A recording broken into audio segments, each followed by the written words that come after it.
Sebelum saya menceritakan tentang hubung kait antara Ya'juj dan juga Ma'juj dengan Dzulqarnain, maka saya akan urut kisah ini berdasarkan Al-Quran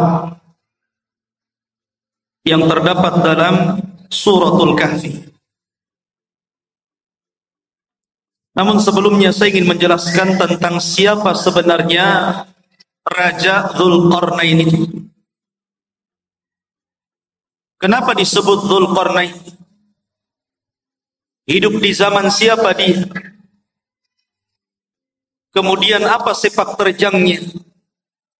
Dan apa hubung kait beliau dengan Ya'juj dan juga Ma'juj? Ma'asyiral muslimin yang dimuliakan Allah Azza wa Jalla, kita tahu bahwa kalau kita menceritakan kisah-kisah dalam Al-Quran, maka akan dapat pelajaran yang bisa kita petik di dalamnya.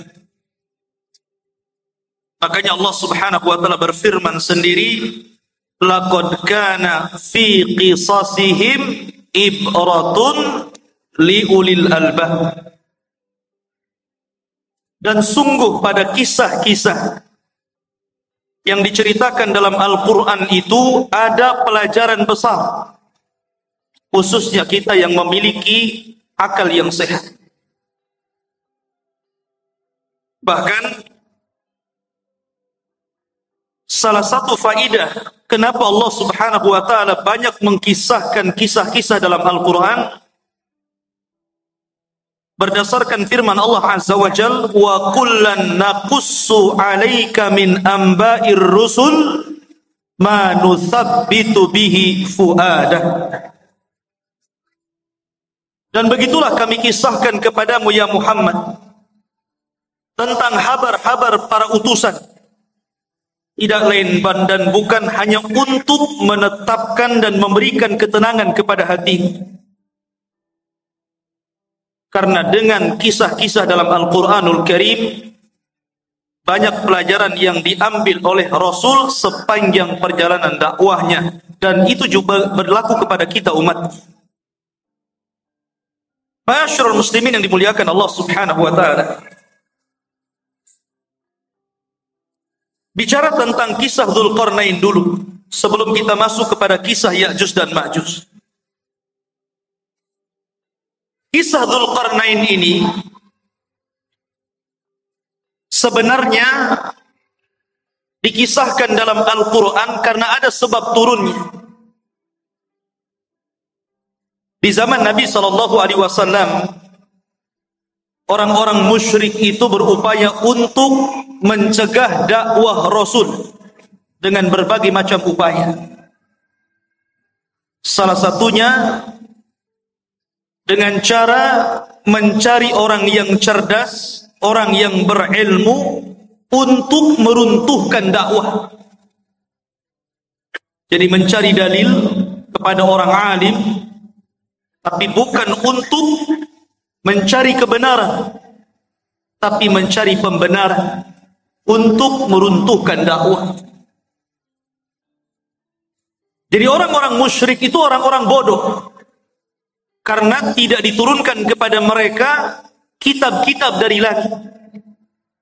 Berbeda dengan orang Yahudi dan Nasrani, diturunkan padanya Taurat dan Injil. Sehingga orang-orang musyrik ini, pembesar-pembesar mereka datang ke Madinah, kemudian bertanya kepada orang Yahudi tentang sosok orang yang mengaku nabi di daerahnya, maksudnya Nabi SAW.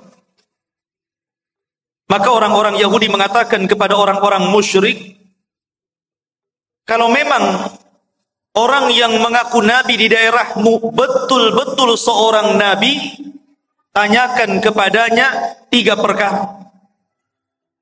Kalau dia sanggup menjawab, berarti dia seorang nabi.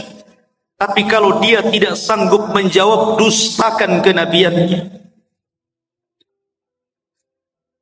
Apa 3 soalan yang akan ditanyakan, yang diajarkan orang-orang Yahudi kepada orang-orang musyrik untuk ditanyakan kepada Rasul? Yang pertama, akhbirna an fityatin dhahabu fi dhahril awal qad kanat lahum qisatun ajibah. Tanyakan kepada orang yang ngaku nabi itu tentang beberapa anak muda di zaman awal-awal yang mereka memiliki kisah yang ajaib. Siapa anak-anak muda itu? Kemudian yang kedua, akhbirna an rajulin tawafan balagha masyariqal ardi wa magharibaha. Tanyakan juga kepada orang yang ngaku nabi itu tentang seorang laki-laki yang berkeliling dunia sampai ke arah barat dan sampai ke arah ujung daripada timur. Kemudian yang ketiga, akhbirna anir ruh wa mahi. Tanyakan juga kepada dia tentang apa itu ruh. Akhirnya orang-orang musyrik sudah mendapatkan apa yang mereka kehendaki untuk ditanyakan kepada Nabi SAW, bukan untuk mencari kebenaran. Tidak. Mereka hanya hendak menghalang-halangi dakwah Rasul saja supaya didustakan manusia.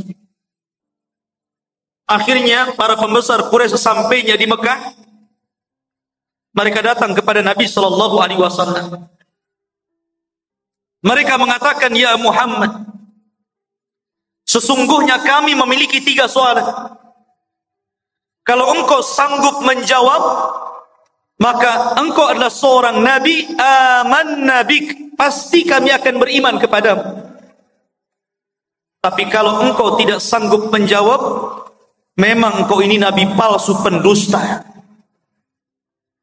Akhirnya Nabi SAW mengatakan, silahkan tanyakan saja. Maka kemudian orang-orang musyrik ini bertanya tentang 3 soalan tadi. Saking senangnya Nabi SAW, kalau seandainya Rasul bisa menjawab 3 soalan itu, mereka akan beriman. Nabi SAW menjanjikan dengan kata-katanya, sa'ukhbirukum ghadan. Besok saya kabarkan jawabannya. Dan Nabi SAW lupa mengatakan insya Allah. Saking senangnya Nabi SAW sampai tidak mengatakan insya Allah, hanya mengatakan baik, besok saya akan jawab pertanyaan. Rupanya gara-gara Nabi SAW tidak mengucapkan insya Allah, akhirnya Allah uji keesokan harinya. Tidak ada Jibril yang datang memberitahu jawabannya. 1 hari, 2 hari, 5 hari, 10 hari, sampai 15 hari. Sehingga mulai orang-orang musyrik menganggap bahwa Nabi ini seorang pendusta, khianat, janji malah diingkari. Dari situlah Nabi SAW sesak dadanya. Akhirnya pada hari ke-15 malaikat Jibril turun dan menurunkan surah Al-Kahfi. Dan ini sebagai jawabannya. Adapun anak-anak muda yang berada di zaman awal yang mereka terjerembab dalam gua, mereka adalah Ashabul Kahfi. Yang Allah firmankan, am hasibta anna ashabal kahfi warraqim kanu min ayatina ajaba. Apakah engkau mengira bahwa anak-anak muda yang terjerembab dalam Al-Kahfi, gua yang dalam itu, warraqim. Raqim itu papan yang ada nama-nama Ashabul Kahfi, itu disebut Raqim, dan itu tertera di dinding depan gua Al-Kahfi.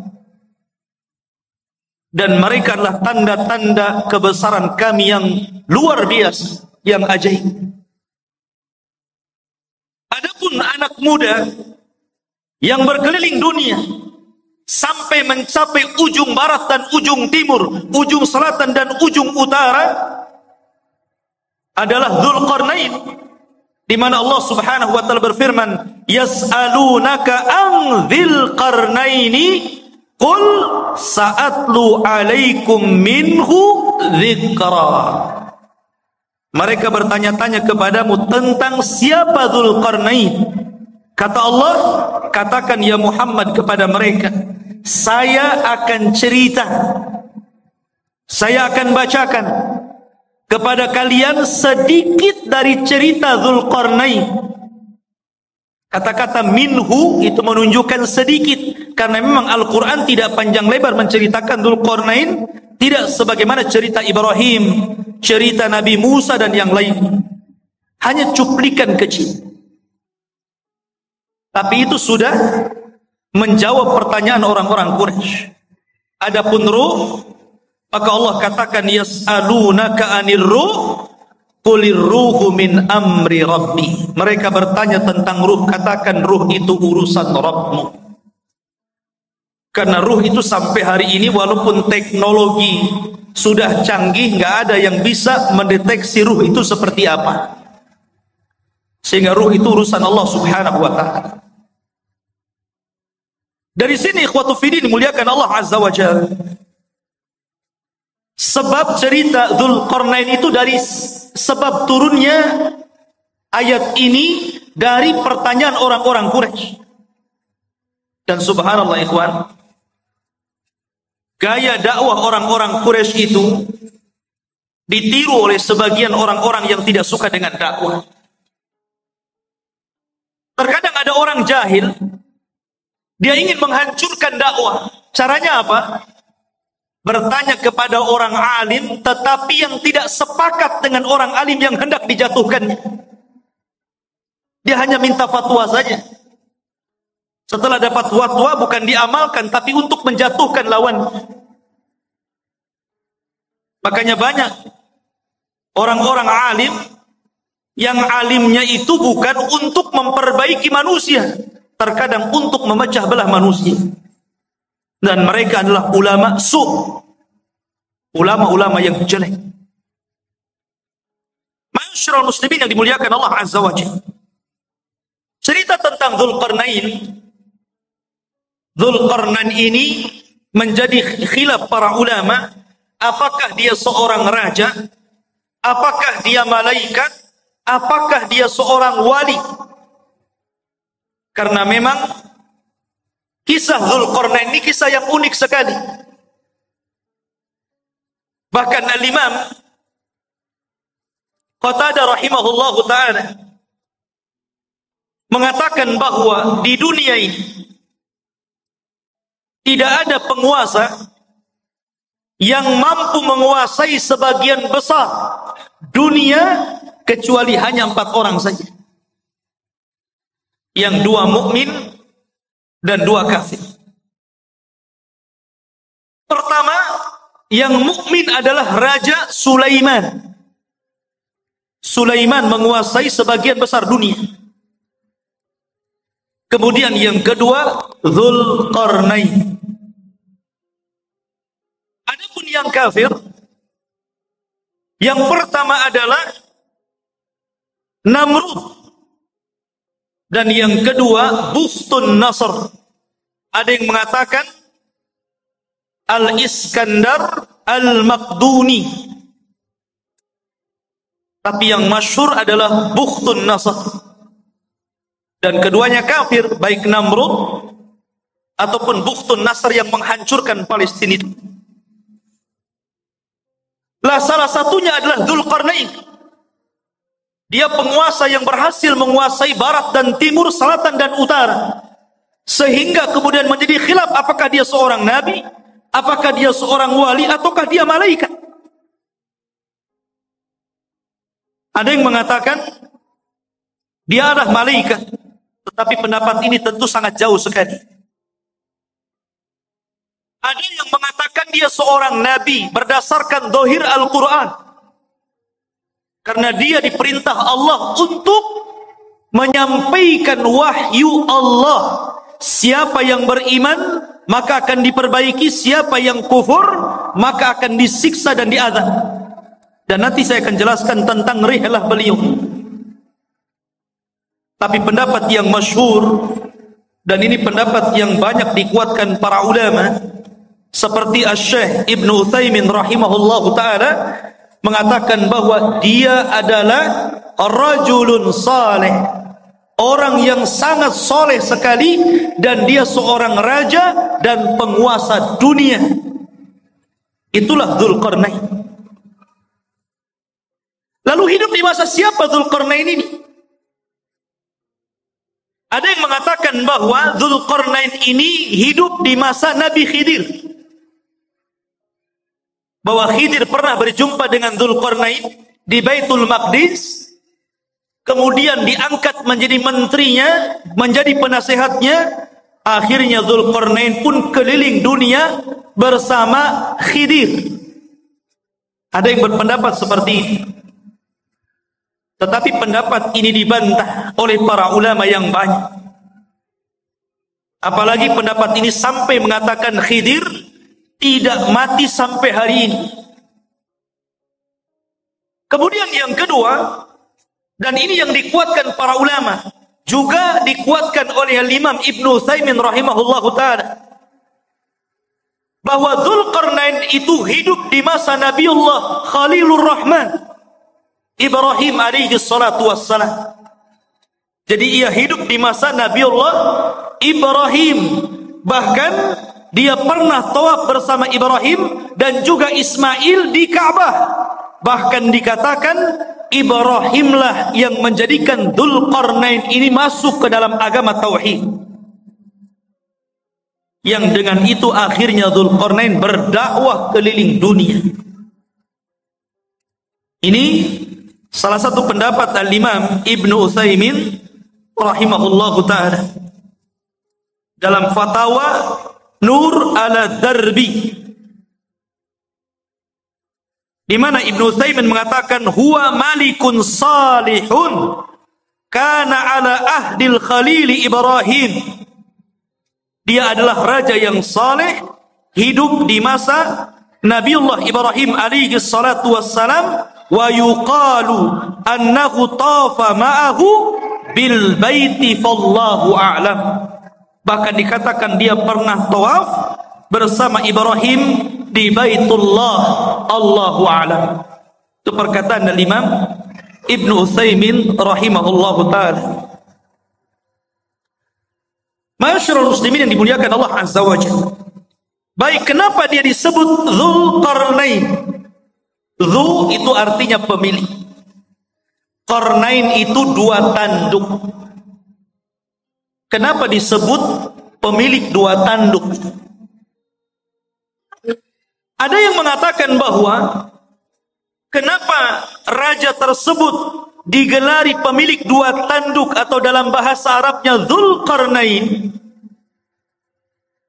Pendapat yang pertama, karena dia memakai mahkota, dan dalam mahkotanya itu berbentuk dua tanduk.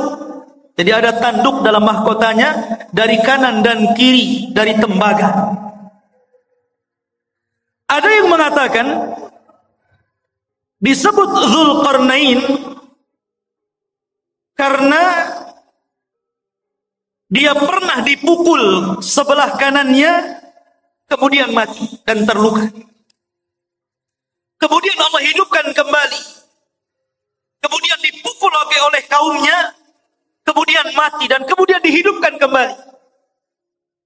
Ada yang berpendapat seperti itu, ya terima saja, namanya pendapat.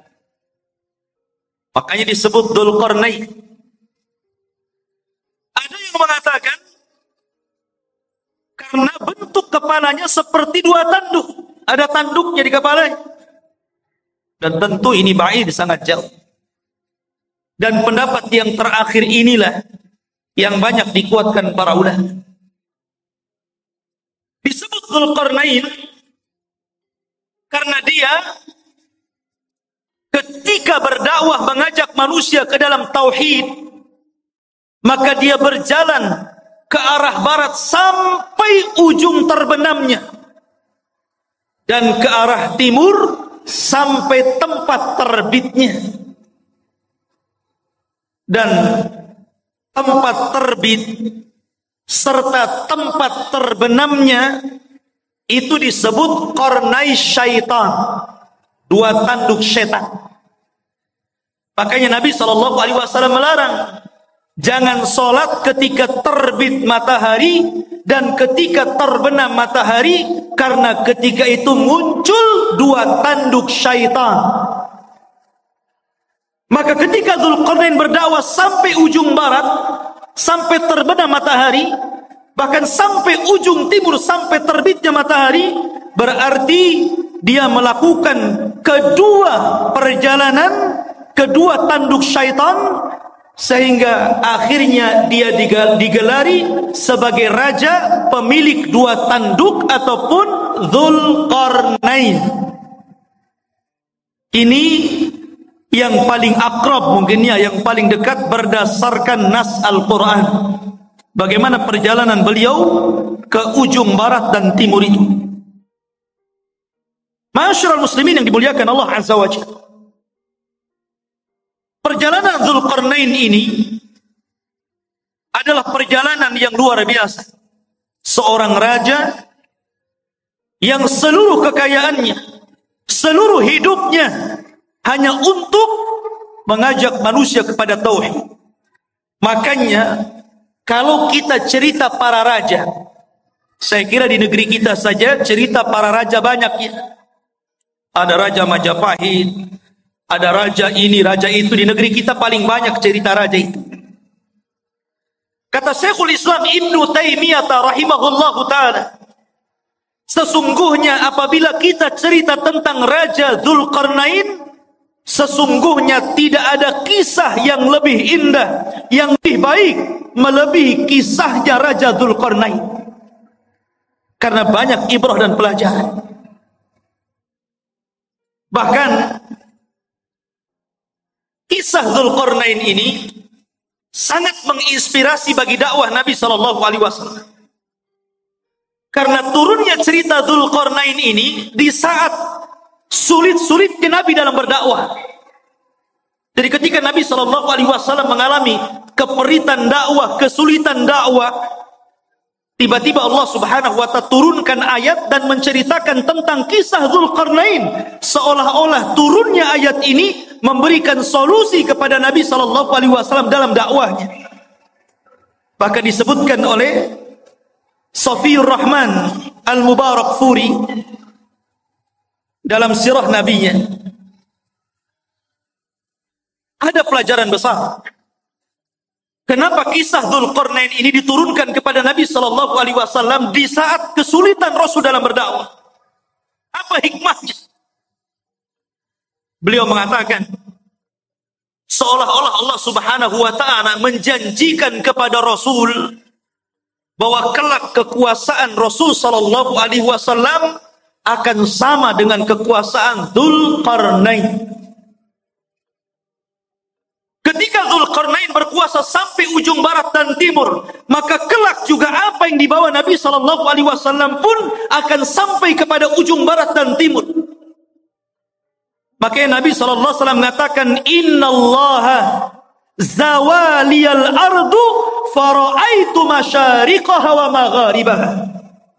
Sesungguhnya Allah lipatkan bumi, kata Nabi SAW kepadaku, sehingga aku melihat ujung barat dan ujung timur.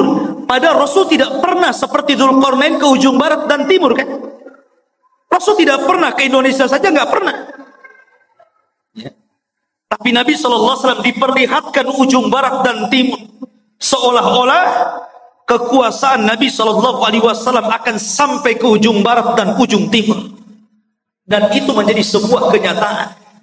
Islam hari ini berada di mana-mana. Di daratan Eropa, Afrika, Asia, semua ada Islam.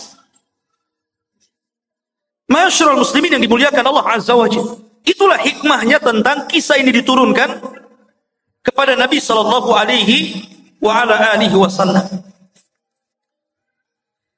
Adapun tentang nasab beliau, nasabnya Dzulqarnain Siapa Dzulqarnain ini? Siapa namanya? Keturunan siapa dia? Ada yang mengatakan bahwa Dzulqarnain ini satu di antara raja-raja Yaman. Artinya dia bukan raja di luar daripada Arab. Tapi Dzulqarnain itu raja Arab karena berasal dari Yaman. Karena rata-rata raja Yaman itu kalau menggelari rajanya selalu diawali dengan kalimat Dzu. Seperti Dzu Nuwas yang pernah menguasai Himyar Yaman. Ya. Maka raja-raja yang diawali dengan kalimat Dzu berarti menunjukkan raja itu adalah raja Yaman. Dan dia keturunan dari kabilah Qahtan. Dan kabilah Qahtan itu keturunan daripada Nabiullah Daud alaihi salatu wassalam. Dan ini pendapat yang kuat. Karena banyak orang-orang yang kemudian meneliti, membaca, berusaha untuk menggali siapa Dzulqarnain itu. Sehingga kemudian muncul katanya Dzulqarnain itu adalah seorang raja yang pernah hidup di Cina.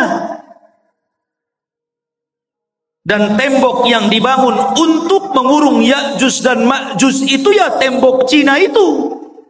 Ada yang berpendapat seperti itu. Sehingga kemudian orang-orang mengatakan Ya'juj dan Ma'juj itu orang Cina karena temboknya di sana. Ya. Satu.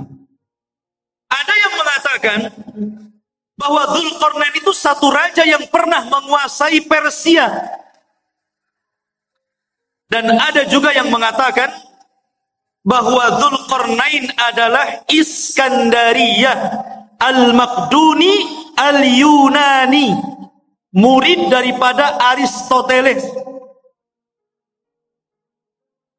seorang pencetus filsafat Yunan. Dan ini ada ulama yang mengatakan seperti ini. Dan ini banyak sekali yang mengatakan bahwa Dzulqarnain itu adalah Iskandariyah Al-Maqduni Al-Yunan yang pernah menguasai Cina, menguasai India, kemudian juga pernah menguasai Persia dan Romawi. Jadi kekuasaannya besar Iskandariyah Yunan ini, Al-Maqduni. Tapi pendapat ini dibantah para ulama. Salah satunya adalah Al-Hafidh Ibnu Hajar rahimahullahu ta'ala membantah. Kenapa? Karena jarak antara munculnya Raja Dzulqarnain dengan Iskandariyah Al-Maqduni Al-Yunan ini jauh sekali. Iskandariyah ini datang setelahnya 2000 tahun. Karena dia hidup di zaman yang dekat dengan Isa bin Maryam. Dan dia adalah murid daripada Aristoteles. Yang kedua bantahannya, Al-Iskandariyah Al-Maqduni atau Al-Yunan ini, dia seorang kafir. Tetapi Dzulqarnain adalah raja yang beriman, bukan raja kafir. Yang ketiga, Dzulqarnain orang Arab. Adapun Iskandariyah Al-Maqduni Al-Yunan bukan orang Arab, tapi orang Mesir. Dan inilah yang kemudian dikuatkan oleh Al-Hafidh Ibnu Hajar, Al-Hafidh Ibnu Katsir, dan juga Al-Imam Ibnu Taimiyah rahimahullahu ta'ala membantah pendapat bahwa Dzulqarnain itu adalah Raja Iskandariyah Al-Maqduni Al-Yunan. Karena itu hidup di zaman mendekati Isa bin Maryam. Sementara pendapat yang kuat sebagaimana dikemukakan oleh Al-Imam Ibnu Utsaimin bahwa Dzulqarnain itu hidup di masa Ibrahim. Nggak ketemu. Dari sini Dzulqarnain Raja Iskandariyah lah. Tidak ada hubung kait antara Iskandariyah dengan Dzulqarnain. Ada sebuah asar dari turjumanul Quran Abdullah bin Abbas radhiyallahu an, walaupun asar ini fihi nazar, ada pandangan para ulama bahwa usia dakwah daripada Dzulqarnain itu 500 tahun, 500 am. 500 tahun dia berdakwah. Dan wajar karena usia zaman dulu kan panjang-panjang. Lain dengan usia umat sekarang. Makanya di zaman itu pernah ada seorang wanita menangisi anaknya yang meninggal. Dia menangis di kuburan karena meninggal anaknya. Saking sayangnya kepada anaknya, dia menangis di kuburan. Akhirnya dikatakan kepada ibu tersebut, "Kenapa Anda menangis wahai ibu?" Maka ibu itu mengatakan, "Ya, aku baru saja kemalangan, anakku meninggal dunia. Baru saja anakku meninggal dunia dan aku sedih karena peninggalannya." Akhirnya kemudian ditanyakan, "Berapa usia anakmu yang meninggal itu?" Maka ibu tersebut mengatakan, "Sittina sanah, 60 tahun." 60 tahun masih bayi. Di zaman dulu. Kalau di zaman sekarang janggutnya sudah sampai pusat, dah kaki. 60 tahun dah mau mati.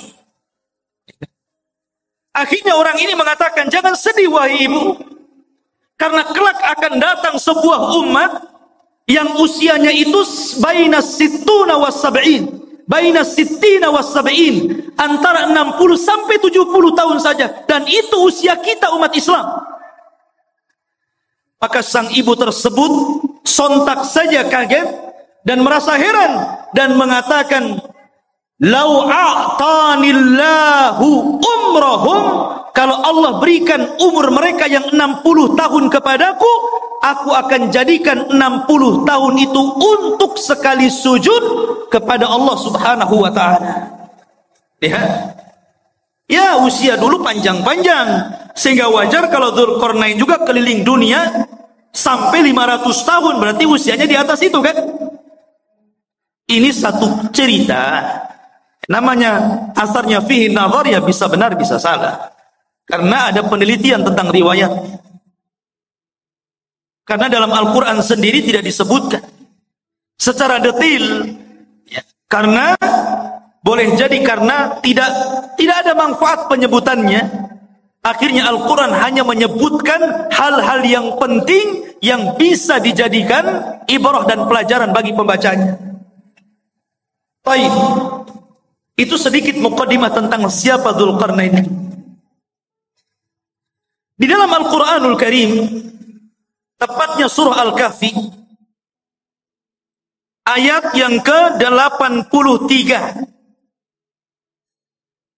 Ayat yang ke-83 Allah katakan, "Yas'alunaka an dzil qarnaini." Mereka bertanya-tanya kepadamu ya Muhammad tentang siapa Dzulqarnain itu. Qul sa'atlu alaikum minhu dzikra. Katakan ya Muhammad, saya akan bacakan kepada kalian minhu, dari sedikit kisahnya saja. Dzikra, penyebutannya tidak banyak, hanya sedikit. Dan begitulah Allah Subhanahu wa ta'ala. Terkadang Allah Subhanahu wa ta'ala menyebutkan kisah-kisah para nabi. Ada yang panjang lebar, dari kecil, remaja, dewasa sampai tua dijelaskan. Seperti Ibrahim alaihi salatu wassalam, seperti Nabiullah Musa alaihi salatu wassalam, diceritakan dari kecil sampai tua. Ada yang diceritakan secara global saja. Salah satunya adalah kisah Dzulqarnain, hanya cuplikan saja. Tapi ada nabi-nabi yang kita kenal namanya, termasuk salah satu nabi daripada nabi-nabi 25 nabi dan rasul yang disebutkan nama dalam Al-Quran. 18 namanya terdapat dalam surah Al-An'am dan lebihnya tersebar dalam beberapa surat, sehingga sempurna 25 nama nabi dan rasul. Itu pun tidak semua diceritakan. Seperti Dzulkifli, tidak ada ceritanya, hanya namanya saja disebut. Yasa, ada mana namanya disebut, tapi tidak ada ceritanya dalam Al-Quran. baik sedikit ataupun banyak. Dari sini menunjukkan bahwa Allah berfirman, Allah mengatakan, rusulan qad qasasnahum 'alaika min qablu wa rusulan lam naqsushum 'alaika wa kallamallahu Musa taklima. Dan ada rasul-rasul yang kami ceritakan kisahnya, tapi ada juga rasul-rasul yang kami tidak ceritakan kisahnya. Tapi kita wajib beriman adanya para rasul dan nabi. Masyarul muslimin yang dimuliakan Allah Azza wa Jalla. Kemudian Allah mengatakan, inna makanna lahu fil ardi wa atainahu min kulli syai'in sababa. Inna sesungguhnya kami makanna lahu, sesungguhnya kami telah memberikan kekuasaan lahu kepada siapa? Dzulqarnain. Makan itu artinya kekuatan, kekuasaan, kehebatan untuk menjadi raja. Apa sebabnya? Sebabnya wa atainahu min kulli syai'in sababa. Dan kami telah memberikan kepada Dzulqarnain ini jalan untuk mencapai segala sesuatu yang dikehendakinya. Jadi kalau Sulaiman ingin membangun sesuatu, dia sudah punya para arsiteknya. Kalau dia ingin menyerbu sebuah kaum, sudah siap para tentara-tentaranya. Kalau dia ingin membuat pengairan, kalau di Batam mungkin kayak ATB gitu kan, sudah ada ahli airnya. Kalau ingin membuat jalan, sudah ada ahli jalannya.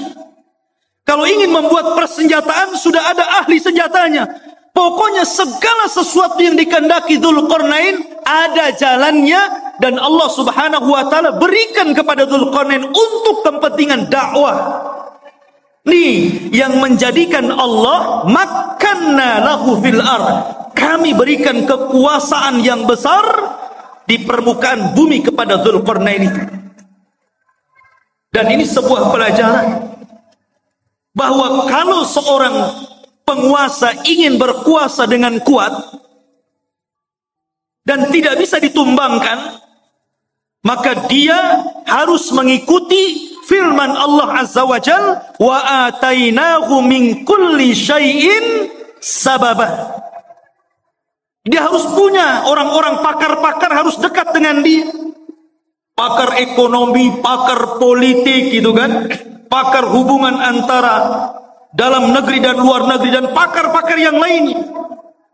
Kalau dia memiliki pakar-pakar itu dan sesuai dengan bidangnya, maka dia akan kokoh menjadi penguasa. Tapi kalau dia kemudian mencomot menteri asal saja, yang penting bapak senang umpamanya ya, atau mengambil orang-orang dekat yang penting mendukung dia, nah itu tidak akan inna makanna lahu fil ard. Jadi betul-betul harus orang-orang ahlinya seperti Dzulqarnain, baru penguasa itu akan kuat kekuasaan. Kemudian Allah mengatakan fa'atba'a sababa, maka mulailah Dzulqarnain mengikuti satu jalan. Ingat, perjalanan Dzulqarnain dalam berdakwah ini banyak sekali. Banyak sekali. Tapi Al-Quran hanya menceritakan 3 perjalanan dakwahnya saja. Karena ini yang paling vital, yang paling penting, dan banyak pelajaran yang kita bisa petik, khususnya bagi Anda para penguasa. Karena ini seorang raja. Kalau Anda ingin menjadi penguasa negara, hendaklah pelajari kisah Dzulqarnain. Karena ini contoh bagi para raja. Sebagaimana pernyataan Imam Syekhul Islam Ibnu Taimiyah rahimahullahu taala, tidak ada kisah yang terbaik para raja melebihi kisahnya Dzulqarnain. Perhatikan perjalanan pertama. Allah mengatakan, hatta idza balagha maghribasy syamsi wajadaha taghrubu fi ainin hamiyatin wa wajada indaha qauman qulna ya dzal qarnain imma an tu'adziba wa imma an tattakhidha fihim husna fa amma man zalam fa sawfa nu'adzibuhu thumma yuraddu ila rabbih fayu'adzibuhu adzaban nuqra. Perhatikan ini perjalanan pertama Raja Dzulqarnain. Hingga apabila dia telah sampai ke tempat terbenam matahari. Ketika dia sampai ke mana? Ainin. Ain itu maksudnya lautan. Hamiyatin maksudnya yang bentuknya seperti lumpur hitam. Jadi beliau mengarah ke arah barat karena terbenam matahari di situ. Terbenam matahari di mana? Di barat. Pertama kali perjalanan Dzulqarnain ke mana? Ke arah barat. Dia berjalan ke arah barat. Dan di sini Allah mengatakan ainin hamiyah. Maksudnya lautan yang menghitam seperti lumpur hitam. Karena begini ikhwan, matahari itu awalnya putih. Kemudian semakin mengarah ke barat menjadi kuning. Kemudian semakin tenggelam menjadi merah. Kemudian ketika tenggelam menjadi hitam karena muncul malam. Itulah disebut ainin hamiyah. Dan disitulah ujung daripada barat karena sudah tidak ada jalan lain. Sudah ujungnya, selebihnya nggak ada tanah lagi, lautan semuanya. Lah Dzulqarnain sampai di ujung barat. Disitulah Dzulqarnain. Ikhwan, ini Dzulqarnain itu berjalan ke sana kemari hanya untuk memperbaiki. Dan ini percontohan penguasa, percontohan presiden, percontohan seorang raja. Walaupun Dzulqarnain itu sudah kaya raya, kaya harta, kaya jabatan, kaya pasukan, buat apa lagi? Sudahlah, duduk-duduk saja, kan begitu. Ya. Sekarang saja seperti itu. Baru menjabat maaf, baru sekelas wali kota atau bupati saja gitu kan. Kadang-kadang kalau safar kemana-mana tidur saja. Udah sampai, sudah. Dia nggak tahu jalannya bolong, ada polisi tidurnya, jalannya rusak tuh nggak tahu deh. Harusnya jangan tidur, lihat, oh ini jalan perlu diperbaiki. Ini jalan nggak bagus nih. Kemudian melewati desa-desa, ini kayaknya ada ketertinggalan, harus dimajukan nih. Harusnya seperti itu. Ya. Lah Dzulqarnain ini, dia kalau masuk ke sebuah desa, dan desa itu ada ketertinggalan, dimajukan. Apa yang kalian butuhkan? Kalian butuh kedokteran? Kami letakkan di para dokter. Ajarkan mereka kesehatan. Kalian perlu untuk pembangunan, nih saya letakkan arsitek, ajari mereka bagaimana cara membangun rumah dan gedung. Jadi sifatnya seperti itu. Dzulqarnain ini hanya memperbaiki. Kalau sudah baik tempat tersebut, daerah tersebut, diletakkan orang-orangnya, kemudian dia jalan lagi. Sampai akhirnya, sampai di ujung barat, ketemu sebuah kaum yang tidak punya agama. Kaum yang zalim.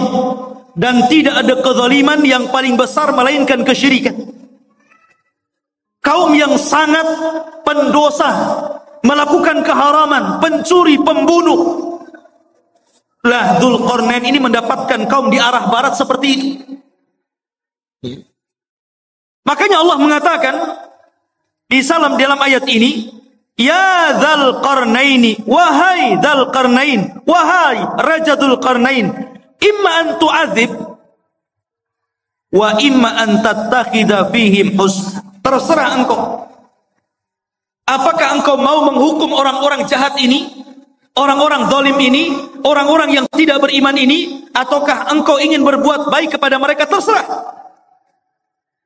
Maka Dzulqarnain mengatakan, amma man zalam. Adapun orang yang zalim, adapun orang yang menyekutukan Allah, yang suka membunuh, yang suka mencuri, yang suka melakukan keharaman, fasawfa nu'adzibuhu, kami akan azab dia, kami akan hukum dia, summa yuraddu ila rabbih, setelah itu kami serahkan kepada Rabbnya, fayu'adzibuhu adzaban nuqra. Kelak Rabbnya akan mengadab, boleh jadi lebih dahsyat dibandingkan adabku kepada mereka. Tetapi sebaliknya, wa amma man amana wa amila salihan falahu jazaan al-husna wa sanaqulu lahu min amrina yusra. Adapun yang nurut dengan perintahku, akhirnya beriman, beramal saleh, maka mereka akan mendapatkan balasan yang baik, dan kami katakan kepadanya, dari perkara kami mudahkan segalanya. Jadi kalau memang dia mengikuti dakwah Dzulqarnain, mau mentauhidkan Allah, mau melakukan amal saleh, mau melakukan amal kebaikan, dan mengikuti arahan-arahan Dzulqarnain, maka Dzulqarnain akan membangun qaryah tersebut, daerah tersebut akan dibangun, akan difasilitasi, akan dibangun dan ditebarkan pendidikan, dakwah, pembangunan dan yang lainnya. Itulah Dzulqarnain. Dia tidak diam, dia jalan-jalan ke sana kemari, dan itu salah satu sifat seorang penguasa. Harus jalan-jalan melihat kondisi rakyatnya. Lihat Ibnul Khattab, Umar Ibnul Khattab. Malam-malam keliling melihat rakyatnya. Sehingga pelajaran, karena dia suka jalan malam, melihat-lihat rakyatnya, baik yang senang ataupun yang susah, banyak melahirkan undang-undang, kebijakan-kebijakan, peraturan-peraturan yang kemudian sangat bermanfaat untuk rakyatnya. Hanya karena jalan-jalan terinspirasi akhirnya. Ya, seperti itu. Dan Umar kalau jalan-jalan melihat rakyatnya tidak bawa wartawan, tidak diliput. Besoknya keluar Umar jalan-jalan menyambangi kaum muslimin yang ada di sini, bagi-bagi sembako. Nggak ada. Umar tidak masuk media. Lain dengan penguasa sekarang ya. Masuk parit saja ada wartawan. Masyarul muslimin yang dimuliakan Allah Subhanahu wa taala. Begitulah seorang raja jalan ke sana kemari. Inilah yang pertama perjalanan siapa? Dzulqarnain ke arah barat. Baru kemudian Allah mengatakan, summa atba'a sababa. Baru kemudian Dzulqarnain berjalan ke arah lain. Ke arah mana? Allah mengatakan, hatta idza balagha matli asy-syamsi. Sampai ketika Dzulqarnain sampai di arah terbitnya matahari. Kalau tadi terbenam kan, matahari kan terbenam itu dari atas bawah sampai terbenam. Seolah-olah matahari masuk ke dalam laut. Tidak. Matahari itu tidak mengelilingi bumi. Bukan berarti dia masuk arah laut kemudian mengelilingi bumi sampai muncul di arah timur. Tidak. Sebagaimana pelajaran yang ma'ruf antum pelajari di sekolah-sekolah. Matahari tidak mengelilingi bumi. Matahari itu menghadap Allah. Sujud kepada Allah hampir-hampir. Dia tidak diizinkan untuk terbit dari arah timur dan hampir-hampir terbit dari arah barat. Dan kalau sudah demikian, maka kiamat telah dekat. Lah Dzulqarnain sampai di ujung matahari terbit, akhirnya artinya arah timur, karena terbitnya matahari itu di timur. Ya. Disitulah kata Allah berfirman, wajadaha tatlu ala qaumin lam naj'al lahum min duniha sitra. Subhanallah. Maka kemudian ketika dia menempuh jalan, dia mendapatkan sebuah kaum, sekelompok umat yang kami tidak menjadikan bagi mereka sesuatu yang melindunginya dari cahaya matahari. Umat yang sangat terbelakang, nggak punya rumah, nggak berpakaian. Seperti mungkin di zaman sekarang kalau orang-orang primitif gitu ya, orang-orang yang hidup di daerah Amazon, jangan jauh-jauh ke Amazon ya. Di Indonesia saja banyaknya. Seperti ada seorang dai yang belusukan ke hutan-hutan di daerah timur itu, ya, akhirnya masuk Islam gara-gara pakai sabun. Itu pernah ceritanya dengar ya? Masuk Islam gara-gara sabun. Bayangkan. Gak pakai baju. Dzulqarnain ketemu umat yang seperti itu gak pakai baju. Mungkin hanya pakai koteka saja gitu ya. Dan subhanallah, gak punya rumah. Kaum itu gak ada rumah. Mereka tidur sembarangan gitu kan, kadang di bawah pohon. Gak punya rumah. Bukan berarti tidak bisa membangun rumah. Belum sampai ilmu kepada mereka bahwa mereka itu perlu rumah dan bagaimana cara membangunnya gak tahu, itu masalahnya. Dan mereka juga tidak pakai baju, tidak pakai celana, auratnya tampak. Bukan berarti sebelum orang-orang itu sebelumnya manusia telanjang, tidak. Karena Nabi yang pertama kali mengajari untuk menjahit siapa? Nabi Idris. Dialah Nabi yang pertama kali mengajari umat untuk menjahit pakaian. Nabi Idris. Tapi bukan berarti sebelum Idris sampai kepada Adam telanjang, tidak. Pakai baju juga, cuman mereka bajunya ditempel-tempel, ditali-tali gitu saja, tidak dijahit. Lah di zaman Idris itulah mulai ada jahitan, mulai dijahit sininya, dijahit sananya, sampai hari ini berbagai macam ragam, sampai muncul tailor-tailor kan gitu. Tapi yang pertama kali menjahit siapa? Idris. Lah di zaman Dzulqarnain ini ada kaum dari arah timur itu nggak pakai apa-apa, auratnya nampak, nggak punya rumah, kasihan. Ya. Kemudian kadzalika wa qad ahatna bima ladaihi khubra. Kadzalika, begitulah sesungguhnya ilmu kami meliputi segala apa yang ada padanya. Maknanya akhirnya Allah Subhanahu wa taala menjelaskan bagaimana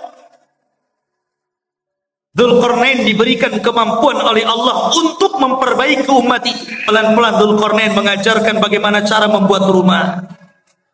Kemudian bagaimana cara berpakaian.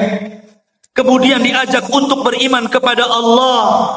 Akhirnya mereka pun beriman kepada Allah lewat dakwah Dzulqarnain. Dari sini menunjukkan bahwa kekuasaan itu dicapai untuk dakwah. Jangan antum memilih penguasa kalau tidak ada kepentingan kepada agama. Itu catatannya. Kalau antum hendak memilih penguasa, cari penguasa yang condong ke dalam Islam, yang mau memperjuangkan Islam, yang mau mengangkat harkat derajat para ulama dan orang-orang yang cinta para ulama. Siapa penguasa yang dekat dengan Islam, memperjuangkan Islam, kita pilih. Begitu. Itu barometernya. Kita tidak mengatakan si A ataupun si B, satu ataupun dua, tidak. Pokoknya siapa di antara penguasa itu, oh yang satu ini kalau jadi Islam remek nih. Islam akan diganti nih. Kalau yang ini minimalnya Islam akan baik. Islam tidak akan diganggu. Islam akan jaya. Kita pilih yang cenderung dengan agama. Karena memang kekuasaan itu alat untuk berdakwah. Itulah Dzulqarnain. Dijadikan alat kekuasaannya untuk berdakwah dalam rangka mentauhidkan Allah, mengajak manusia ke jalan Allah Subhanahu wa taala. Harusnya seperti itu. Kemudian yang ketiga, dan ini inti pembahasan kita. Allah Subhanahu wa taala berfirman, "Tsumma atba'a sabab." Kemudian Dzulqarnain memilih jalan yang selanjutnya. Setelah ke barat, kemudian ke timur, sekarang ke utara atau ke selatan. Tapi Allah tidak mengatakan utara atau selatannya, antara dua arah itu. Cuman Allah mengatakan hatta idza balagha baina saddaini wajada min dunihima qauman la yakaduna yafqahuna qaula. Hingga apabila Dzulqarnain sampai di antara dua buah gunung yang sangat tinggi dan besar, dia mendapati di hadapannya sebuah kaum yang hampir-hampir kaum itu tidak paham apa yang diucapkannya. Gak ngerti bahasanya itu. Aneh bahasanya. Mungkin bahasa kita ini bahasa planet. Ngomong apa nih? Saya gak paham. Kita aja di Indonesia, kadang-kadang dialognya orang Jawa dengan orang Medan itu beda kan? Beda, kadang-kadang orang Medan gak paham bahasa Jawa, orang Jawa gak paham bahasa Medan. Sampai saya dengar iklan di radio itu kan aneh-aneh. Beli es pak, kata orang Jawa, sampun telas. Iya, segelas. Kata. Bilang sampun telas, dibilang satu gelas. Boten enten, ya pakai santen. Gitu. Oh Medan, oh kok tahu kamu saya orang Medan? Gitu. Ya. Kadang-kadang nggak nyambung tuh. Ya. Itu dialog Jawa dengan Medan nggak nyambung tuh. Sampai dijelaskan oleh Imam Ibnu Katsir dalam Bidayah wan Nihayah. Sampai Dzulqarnain itu untuk memahami bahasa orang itu memerlukan 10 penerjemah. Dari satu bahasa ke bahasa berikutnya, dari bahasa berikutnya, sampai 10 bahasa, 10 penerjemah. Baru Dzulqarnain paham, oh iya maksudnya apa, baru tahu. Bahasanya susah dipahami. Ya. Rupanya Dzulqarnain paham keinginan. Apa keinginannya? Dikemukakan dalam Al-Quran. Oh, mereka berkata, ya Dzulqarnain, inna Ya'juj wa Ma'juj mufsiduna fil ard, fahal naj'alu laka kharjan ala an taj'al bainana wa bainahum sadda. Ini keinginannya. Dan ini erat kaitannya dengan kisah Ya'juj dan Ma'juj. Dan inilah kisah Dzulqarnain yang ada hubungannya dengan kita kaum muslimin. Kisah yang terakhir ini, pertemuan Dzulqarnain dengan kaum yang terakhir ini adalah kisah yang sangat erat kaitannya dengan kita kaum muslimin. Karena kita ini umat yang ada di akhir zaman. Kenapa kita ini umat yang ada di akhir zaman? Pertama, karena tidak ada nabi setelah Rasul sallallahu alaihi wasallam. Maknanya tidak ada umat selain umat Nabi sallallahu alaihi wasallam. Setelahnya dunia ini akan dihancur-hancurkan alias kiamat. Jadi Dzulqarnain diminta oleh mereka. Mereka itu dalam waktu-waktu tertentu datang Ya'juj dan Ma'juj. Mereka membuat kerusakan, membunuh, membantai, merampok, memperkosa, melakukan anarkis. Mereka brutal, mereka bengis. Makanya kelak di akhir zaman, fitnah Ya'juj dan Ma'juj itu berbeda dengan fitnah Dajjal dan fitnah keluarnya binatang dari perut bumi. Kalau Dajjal fitnahnya apa? Fitnahnya agama. Dia dikeluarkan oleh Allah itu untuk memfitnah agama kita. Karena dia awalnya ngaku nabi, berakhir ngaku Tuhan. Dajjal tidak akan membunuh kita kalau kita menuhankan dirinya. Kecuali kalau kita kufur kepada ketuhanan Dajjal, baru dia bunuh kita. Tapi kalau kita beriman kepada Dajjal, justru disenangkan sama Dajjal. Antum mau apa? Diberi oleh Dajjal. Adapun fitnahnya binatang melata yang akan keluar dari perut bumi, dia tugasnya hanya stempel saja. Ketemu orang kafir, di stempel jidatnya, di stempel hidungnya, kemudian gosong, menunjukkan alamat dia kafir. Ketemu orang yang beriman, di stempel dahinya, bercahaya, menunjukkan dia mukmin. Ketika itu tidak ada nama, semua dilupakan dari namanya. Saya Abu Meros, saya nggak tahu siapa saya. Sehingga akhirnya orang itu hanya menyebutkan dari tanda yang ada di mukanya, mukmin dan kafir, dan tidak tersinggung. Ya. Mau kemana min gitu. Oh, mau ke sawah fir. Itu saja. Gak tersinggung. Kalau sekarang dikafir-kafirkan orang tersinggung. Enak saja kau kafir-kafirkan saya. Tapi zaman itu tidak. Lah fitnahnya Ya'juj dan Ma'juj itu beda. Ini brutal ini. Dia hanya tahunya merusak bumi saja. Membunuh dan membunuh. Bahkan di akhir zaman bukan hanya membunuh, tapi memakai bangkai orang yang dibunuhnya, kanibal. Jadi dahsyat fitnahnya itu. Makanya kaum ini sangat merengek kepada Dzulqarnain, minta tolong agar Dzulqarnain memisahkan mereka dengan Ya'juj dan Ma'juj ini. Makanya dia mengatakan, ya Dzulqarnain, wahai Dzulqarnain, inna Ya'juj wa Ma'juj, sesungguhnya Ya'juj dan Ma'juj itu mufsiduna fil ard. Dia merusak bumi.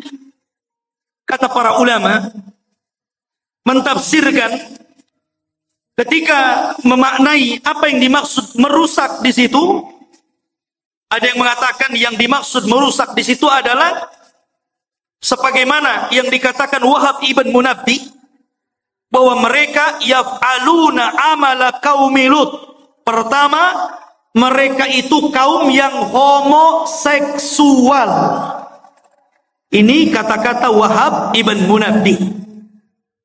Jadi, kalau sekarang ada orang yang terjangkit penyakit homoseksual, berarti pengikut Ya'juj dan Ma'juj. Itu menurut Wahab ibn Munabbih. Ingat tuh, jangan sekali-kali mendukung LGBT. Ya. Itu perilakunya Ya'juj Ma'juj itu. Tapi jangan antum katakan, tuh dia Ya'juj Ma'juj tuh. Tengok orang banci, hati-hati ada Ya'juj Ma'juj. Boleh. Ini menjelaskan bahwa kerusakan dalam ayat Al-Kahfi tadi, menurut Wahab ibn Munabbih, mereka merusak bumi, artinya mereka melakukan amalan kaum Lut. Dan ini tentu sangat jauh penafsiran seperti ini. Ada yang mengatakan seperti Atha Al-Khurasani mengatakan, annahum kanu yaqtulun. Mereka suka membunuh. Dan juga dikatakan Muqatil ibn Sulaiman, annahum kanu ya'kuluna nas. Mereka membunuh dan memakan orang yang dibunuhnya, kanibal. Menurut Muqatil ibn Sulaiman. Dan boleh juga digabungkan tiga-tiganya. Mereka suka melakukan amalan kaum Lut, dan mereka suka membunuh, membantai, dan mereka juga kanibal, memakan orang yang dibunuhnya, alias kanibal. Itulah kerusakannya Ya'juj dan Ma'juj. Ada orang makan orang? Di zaman sekarang kan ada juga ya. Di YouTube itu daerah mana itu? Pasar jual beli daging orang. Ngeri juga ya. Khotuf ini muliakan Allah Azza wa Jalla. Maka mereka mengatakan, fahal naj'alu laka kharajan. Bagaimana kalau kami sediakan upah untukmu, wahai Dzulqarnain? Ala an taj'al bainana wa bainahum saddan. Agar kau jauhkan kami dengan mereka, buatkan benteng. Karena mereka datang dari sana, buatkan benteng supaya mereka tidak menyerang kami lagi. Subhanallah. Mereka siap menyediakan upah kepada Dzulqarnain. Buat apa? Dzulqarnain ini sudah kaya. Pasukannya banyak. Orangnya cerdas, berilmu. Dan Allah berikan segala sesuatu keinginannya. Buat apa upah? Makanya Dzulqarnain mengatakan, dengan mengatakan kepada mereka, qala ma makkani fihi rabbi khairun. Tidak usah. Enggak perlu kalian memberikan upah. Apa yang telah Allah berikan dari kekuasaan dan kekuatan ini sudah cukup untukku. Ini kebaikan, anugerah, nikmat yang luar biasa. Enggak perlu. Nih, seorang raja harus seperti itu. Jangan menyusahkan masyarakat. Harus memberikan kesenangan kepada masyarakat. Masyarakat muslimin yang dimuliakan Allah Azza wa Jalla. Tetapi Dzulqarnain hanya mengatakan fa'inuni. biquwatin aj'al bainakum wa bainahum radma. Tetapi tolong bantu aku. Sediakan orang-orang kuat di antara kalian untuk kerja bakti bersamaku. Nanti aku akan jadikan antara kalian dengan Ya'juj dan Ma'juj itu dinding pemisah supaya dia tidak menyerbu kalian lagi. Inilah jiwa besar seorang pemimpin.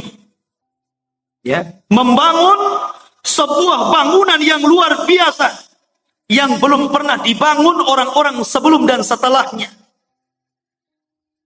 Bahkan bangunan itu sendiri tidak tahu siapa yang tahu. Nggak ada yang tahu. Sampai sekarang kan nggak ada yang tahu. Walaupun berbagai macam ilmuwan meneliti dengan kecanggihan alat-alat di zaman sekarang, dengan teknologi transportasi yang memudahkan mereka untuk berpindah satu negeri ke negeri yang lainnya, sampai sekarang masih gaib. Masih belum ditemukan, agak-agak kira-kira saja. Mungkin di sini, mungkin di situ. Sampai-sampai Imam Ibnu Katsir meriwayatkan sebuah kisah Raja Abbasiyah, di mana Raja Abbasiyah itu mereka mengirimkan pasukan untuk mencari di mana bentengnya yang dibangun Dzulqarnain ketika mengurung Ya'juj dan Ma'juj.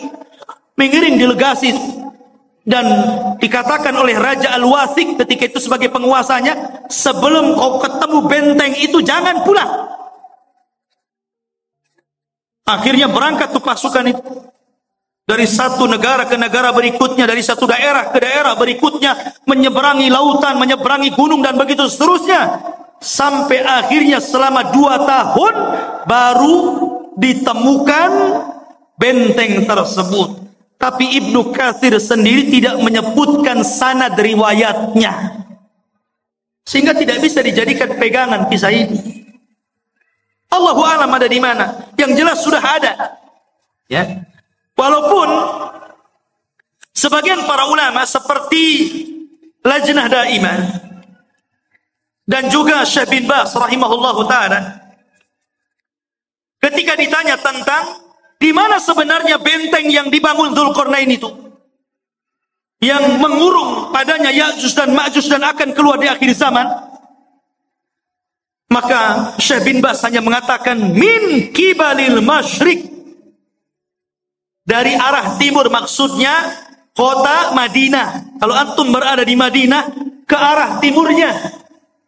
Kemudian diisyaratkan ke daratan Cina. Ke daratan Cina. Ya. Ada yang mengatakan bahwa benteng itu terletak di daerah daratan Armenia.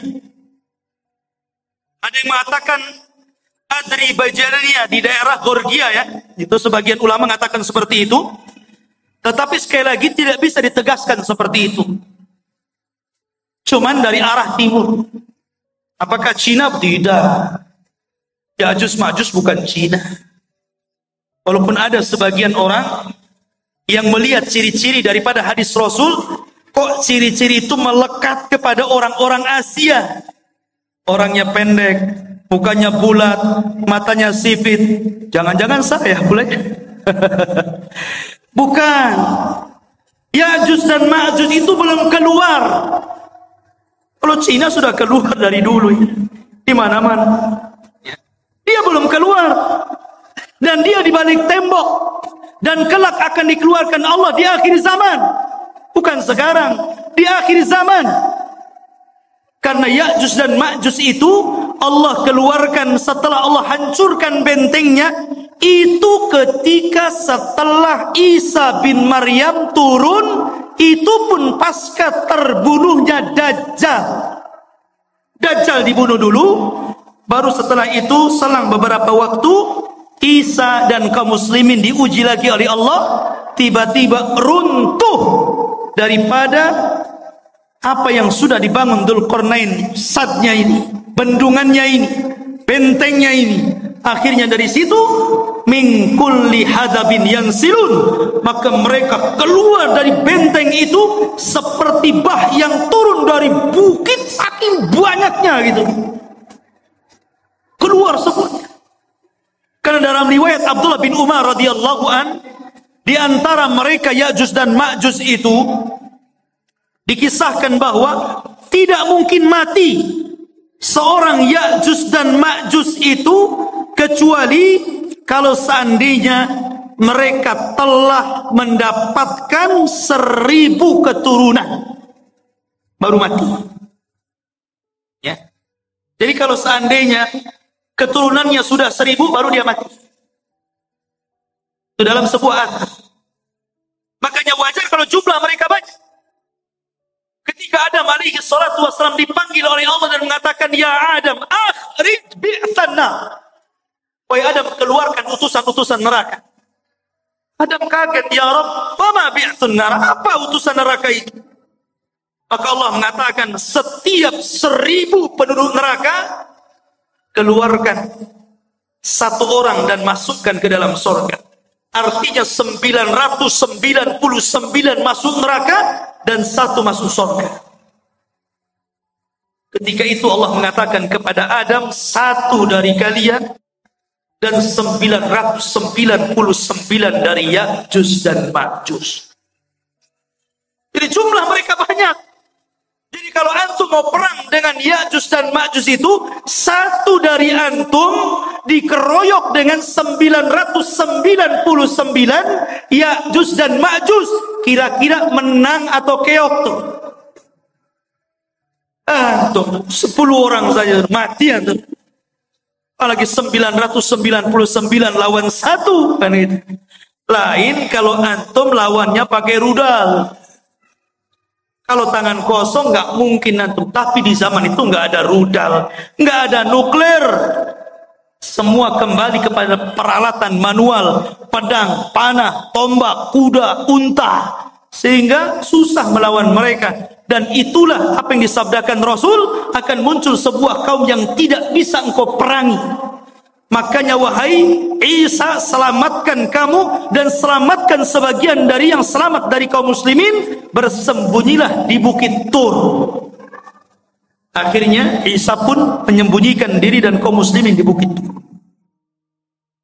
Lah Dzulqarnain ini akhirnya membuat benteng yang sangat kokoh sekali. Kemudian sifat bentengnya dijelaskan. Atuni zubural hadid hatta idza sawa baina as-sadafaini qala anfuhu hatta idza ja'alahu naran qala atuni ufrig alaihi qitra. Maka Dzulqarnain berkata, berikanlah kepadaku potongan-potongan besi, sehingga apabila besi itu telah sama rata dengan kedua puncak gunung, seolah-olah main las, kayak orang las gitu kan. Besi itu dibuat, ditancap-tancapkan, kemudian dilas satu dengan yang lainnya, sehingga menjadi sebuah benteng. Kemudian, ketika tinggi besi itu sama dengan gunungnya, berkatalah Dzulqarnain, tiupkanlah api. Hingga apabila besi itu sudah menjadi merah seperti api, dia pun berkata, berikanlah kepadaku tembaga yang mendidih, agar kutuangkan ke atas besi panas tersebut. Kokoh sekali.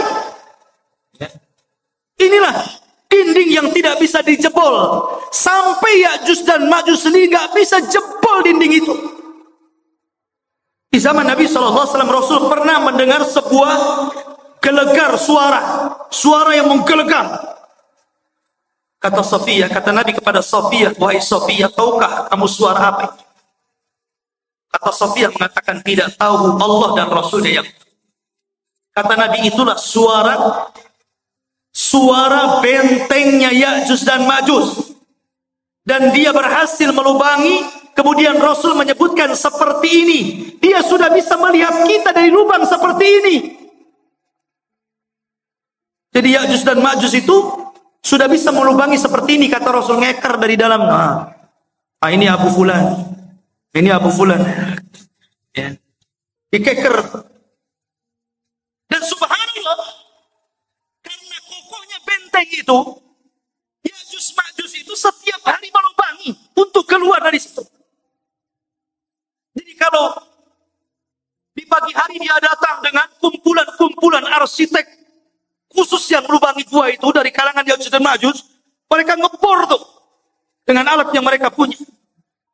Ketika sudah kecapean gitu kan, hampir mereka sedikit lagi. Dan waktu sore, mereka kemudian kembali ke rumahnya. Besoknya bolongan itu balik lagi ke asalnya. Dan seperti itu hampir mereka putus asa karena tidak bisa melubangi dan tidak bisa keluar dari gerbang. Sampai akhirnya di akhir zaman, ketika pemimpin Ya'juj dan Ma'juj itu hendak memimpin untuk melubangi dan keluar dari benteng itu, kata pemimpinnya, besok kita akan kerja lagi, insya Allah. Pemimpinnya diilhamkan untuk mengucapkan insya Allah. Subhanallah. Ketika pemimpinnya diilhamkan untuk mengucapkan insya Allah, jebol benteng itu. Akhirnya mereka keluar, sehingga ketika mereka turun dari bukit itu dan mengarah ke Palestina, kemudian yang pertama mendarat di sebuah danau Tiberias atau danau Buhairah, diminum itu kelompok yang pertama paling depan. Yang tengah dan yang belakang ketika sampai di danau itu sudah nggak kebagian air. Dan mereka mengatakan, kan tadi masih banyak, kenapa sudah habis? Katanya. Saking banyaknya. Padahal danau itu bisa menghidupi jutaan jiwa yang ada di sana. Tapi sekali teguk gelombang yang pertama, habis ludas. Saking banyaknya Ya'juj dan Ma'juj. Lihat bagaimana kuasa Allah Azza wa Jalla. Maka Allah mengatakan, "Famastata'u an yadharuhu wa mastata'u lahu naqba. Qala hadha rahmatun min Rabbi, fa idza jaa wa'du Rabbi ja'alahu dakkan wa kana wa'du Rabbi haqqan." Maka di sini Allah Subhanahu wa taala mengatakan, Zulkarnain berkata dalam ayat ini, "Famastata'u lahu an yadharuhu." Ya'juj dan Ma'juj itu tidak mungkin sanggup untuk menghancurkan benteng itu. Tidak sanggup. Karena yang menghancurkan atas izin Allah kan. Jadi tidak ada yang sanggup kecuali Allah Azza wa Jalla, dan itu pun atas kehendak Allah Subhanahu wa taala. Makanya Zulkarnain mengatakan, hadza rahmatun min Rabbi, ini semua karena rahmat Allah Subhanahu. Dengan kecerdasan Zulkarnain, kebesaran Zulkarnain, banyaknya pasukan yang dimiliki Zulkarnain, ilmu yang dikuasai Zulkarnain, tetap dia mengatakan ini rahmat dari Allah. Ya, tawadhu, rendah diri, masih mengakui rahmat ini datang dari Allah. Jangan seperti Qarun yang mengatakan innama utitu min ilmin indi, kekayaan ini datang dari ilmu yang saya miliki, katanya. Jangan seperti Qarun. Dzulqarnain tetap mengatakan ini rahmat dari Allah Subhanahu wa taala. Masyarul muslimin yang dimuliakan Allah Azza wa Jalla. Itulah kilasan daripada cerita Dzulqarnain. Sedikit kita cerita tentang Ya'juj dan Ma'juj. Ya'juj dan Ma'juj adalah keturunan daripada salah satu putra Nuh alaihi salatu wassalam, namanya Yafis ibn Nuh. Nuh memiliki 4 putra, Ham, Syam, Yafis, Kan'an. Tapi Kan'an kafir dan tidak masuk ke perahu, akhirnya mati diterjang ombak dan tufan. Sehingga yang selamat adalah Ham, Syam, dan Yafis. Dari keturunan Syam inilah lahir para nabi dan rasul. Dari keturunan Ham ini lahirlah orang-orang yang berkulit hitam. Dan dari keturunan Yafis inilah lahir bangsa Asia. Salah satunya kabilah Ya'juj dan Ma'juj. Salah satu dari keturunan kabilah Yafis adalah Ya'juj dan Ma'juj, dan semuanya masuk neraka. Tidak ada yang masuk surga. Ya, karena mereka diciptakan untuk membuat fitnah. Sama dengan Dajjal. Ya. Ma'asyiral muslimin yang dimuliakan Allah Azza wa Jalla. Kalau kita tahu bahwa Ya'juj dan Ma'juj adalah keturunan Yafis ibn Nuh, dari sini maka kita katakan Ya'juj dan Ma'juj itu manusia, bukan binatang, apalagi tumbuh-tumbuhan. Dia manusia dan bukan jin. Karena sebagian para ulama mengatakan sebagaimana dinukilkan oleh sebagian para ulama, seperti dikatakan Ka'ab al-Akhbar. Ka'ab al-Akhbar ini seorang ulama yang masuk Islam di zaman Umar ibn al-Khattab. Kunyahnya Abu Ishaq. Dan dia banyak menukilkan ilmu ahli kitab. Dan dia banyak diterima riwayatnya. Ada beberapa riwayat yang ditolak karena Israiliyat. Salah satu kisah Israiliyatnya, Ka'ab al-Akhbar mengatakan bahwa Ya'juj dan Ma'juj itu terdiri dari 3 golongan. Kelompok yang pertama tingginya seperti Syajaratul Aruz. Syajaratul Aruz, pohon aruz ini pohon yang sangat tinggi, seperti pohon mangga yang ada di Lubnan. Jadi Ya'juj dan Ma'juj itu raksasa karena tinggi, seperti pohon aruz katanya, yang ada di Lubnan, ma'ruf, setinggi pohon kelapa gitu. Jadi kalau muncul sekali nginjak kayak gempa, blok blok blok gitu. Itu satu golongan. Yang kedua, ada dari Ya'juj dan Ma'juj itu kelompok yang beda. Dia memiliki tingginya 4 hasta dan lebarnya 4 hasta. 1 hasta itu setengah meter. Kalau 4 hasta berarti 2 meter. Tingginya 2 meter, lebar badannya 2 meter. Kotak. Ya kan? Tinggi 2 meter, badan 2 meter, 4 persegi namanya. Ya. Sepompong. Kemudian yang ketiga, katanya dia adalah makhluk yang memiliki 2 telinga yang lebar. 1 telinganya untuk mencari mangsa dan 1 telinganya untuk selimut badannya ketika tidur. Saking lebar telinganya itu. Semana itu bentuk. Ini satu pendapat dari Ka'ab al-Akhbar.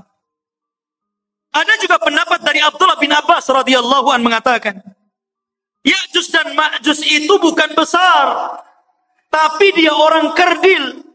Ada satu kelompok itu tingginya cuma 1 jengkal. Ada yang 2 jengkal. Paling tinggi 3 jengkal. Segini.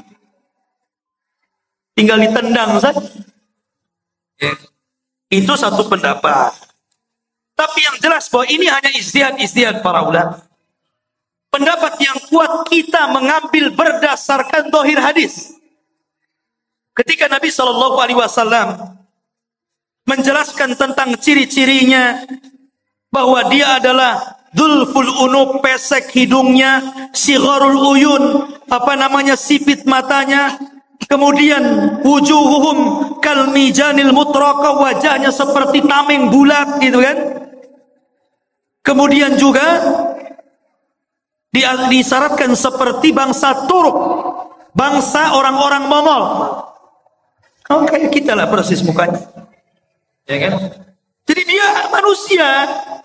Ya, bukan seperti yang diceritakan Ka'ab al-Akhbar atau riwayat daripada Ibnu Abbas radhiyallahu anhu. Tapi dia manusia yang akan keluar, tapi manusia kanibal, manusia beringas, manusia sadis, barbar. Ya. Jadi dia taunya membunuh saja. Makanya ketika benteng itu dihancurkan, maka mereka menyerbu setiap kampung. Ya ummul arda, mengelilingi bumi sampai mungkin ke Batam juga tuh. Ya tuh. Ya. Itu semua orang-orang di luar jenisnya itu dibunuh, dibantai. Sehingga ketika itulah Allah memerintahkan kepada orang-orang yang beriman, dan Nabi Isa alaihi salatu wassalam agar bersembunyi saja, jangan dilawan karena tidak akan menang.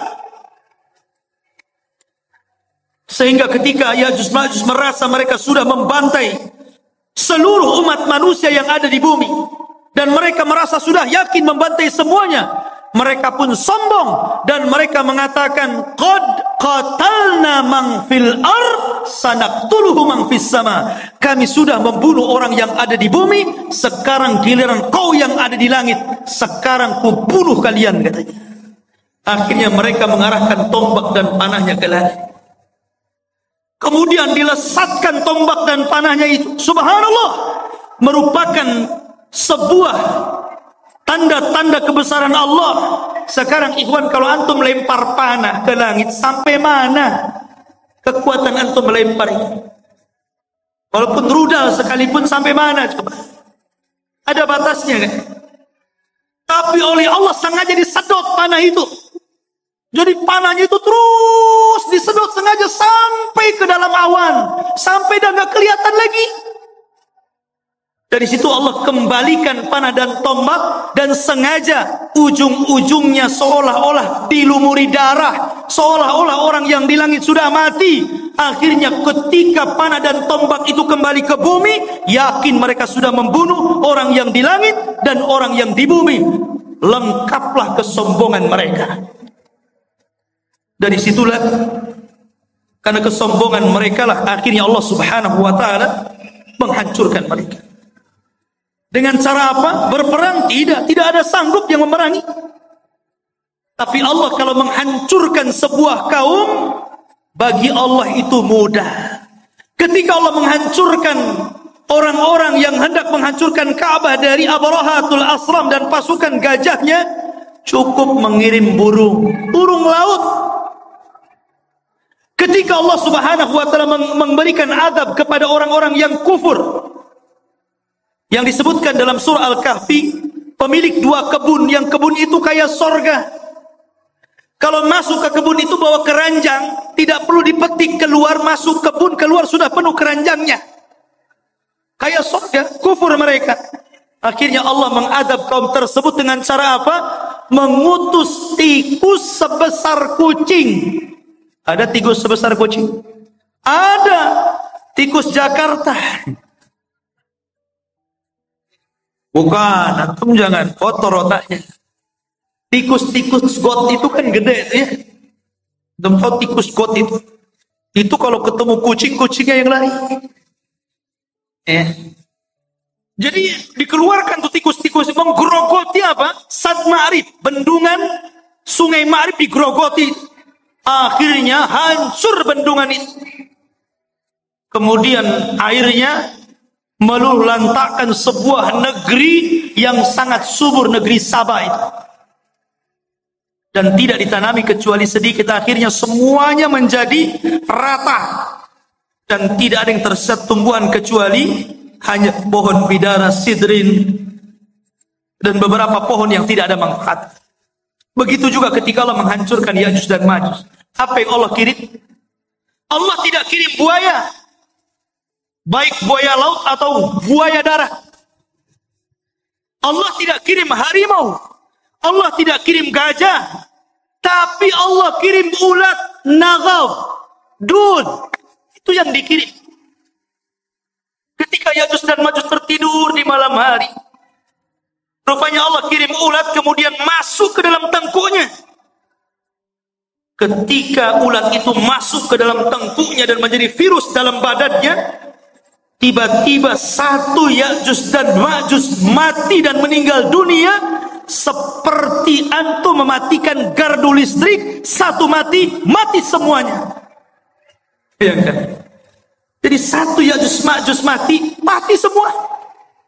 Subhanallah. Ya.